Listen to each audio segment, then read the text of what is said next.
This is group one of the ethics groups presenting on Roman scams. Dennis Ayanani speaking. What we want to achieve by the end of this presentation is to give an overview of what Roman scams are, the social engineering methods that are employed by these scammers, the mechanisms to combat them, and some recommendations to our naive end users on how to avoid Roman scams. Kindly stick around as my group members draw you through the remainder of this presentation. My name is Liza Akins, and I am defining what romance scams are. Romance scams occur when a criminal adopts a fake online identity to gain a victim's affection and trust. The scammer then uses the illusion of a romantic or close relationship to manipulate and or steal from the victim. An example of a romance scam is Netflix original documentary The Tinder Swindler, where a man posing as a wealthy jet-setting diamond mogul woos women online and cons them out of millions of dollars. My name is Alan Elom, and I'm presenting on the operation and social engineering methods of romance scam. Romance scam typically use social engineering techniques to build trust and manipulate victims into giving money or personal information.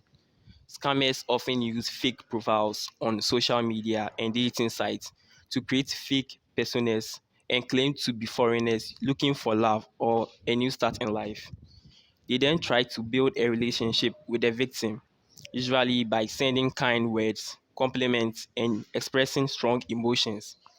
Scammers may also use social engineering techniques such as creating a sense of urgency, playing on victims' emotions, or appealing to their sense of sympathy or generosity. Once connected, scammers often try to persuade victims to send money, often to help with travel expenses or fake emergencies.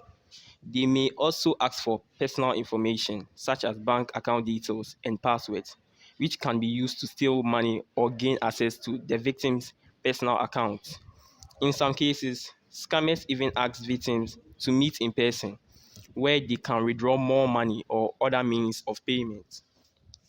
The next is understanding their back end approach. Romance scams usually do not require any special software or network architecture. Scammers typically use social media and dating sites to create fake personas and connect with potential victims. They may also use email to reach out and communicate with the victim. They may also use other communication platforms such as instant messaging and text messaging. In some cases, scammers also use malware and other malicious software to hack into the victim's account or computer. I'm Nana Kwesi Enim, and I'm enlightening you on the point combat mechanisms in relation to romance scams. I would like to say something small on authentication technology. It provides access control for systems by checking to see if a user's credentials match the credentials in a database of authorized users or in a data authentication server.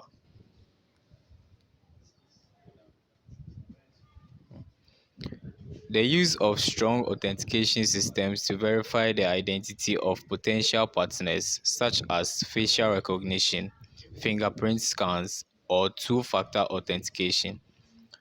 Utilizing AI and machine learning algorithms to detect patterns in scammers' activities and behaviors. AI and machine learning algorithms allow companies to detect patterns in the activity and behavior of potential fraudsters, providing users with easily accessible resources about the risks involved in romance scams is an important part of helping to prevent such scams. These resources can provide education and awareness about the tactics scammers use, how to recognize the red flag, and how to protect against victimization. And lastly, the use of comprehensive security protocols is essential to ensure that users' data is protected from malicious actors who may try to access and use it for their own gain. I'm Iram and I'm presenting on the recommendations to naive end users on the topic of romance scams. Firstly, if a person is asking for too much information or pushing too quickly for a commitment or money, take this as a red flag and use caution. This point reminds users to be wary of any request for personal information, commitment, or money from someone they have just met. When someone is asking for too much information or asking for commitment or money too quickly, this should be taken as a warning and users should exercise caution. It's important to trust your instinct and remember that if something sounds too good to be true, it probably is. Secondly, reaching out to friends and family is a great way to get outside thoughts if you feel uncertain or uncomfortable about a situation. A second opinion can help you access the situation more objectively and can help you determine if something could be a scam. Having someone else to talk to can also help relieve any stress or confusion you may be feeling.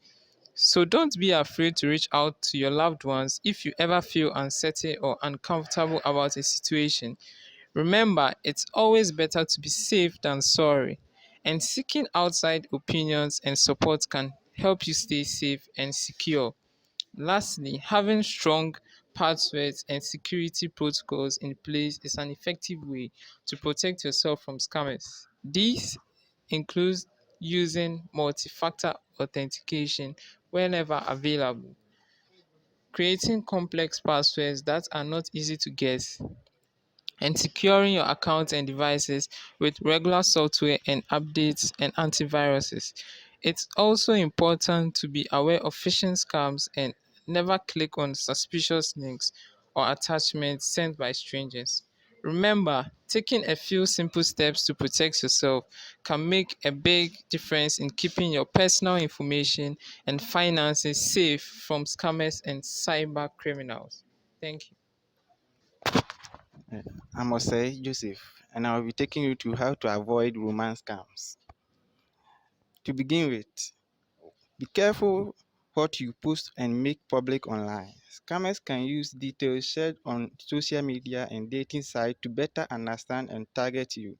Examples are your full name, personal contact, date of birth, house address, etc. This information, if made public, will help the scammer to get access to you easily. Secondly, research the person's photo and profile using online searches to see if the image, name, or details have been used elsewhere. Doing more research about the person will help you get to know the identity of the person. Thirdly, go slowly and ask a lot of questions. Don't be too quick to ask much questions which will make you trust the person easily, but rather take your time to ask questions that will give you much information about the person's identity. Fourthly, beware if the person seems too perfect and quickly to ask you to leave a dating service or social media sites to communicate directly, such as text message and phone calls, which will make the person get access to you easily.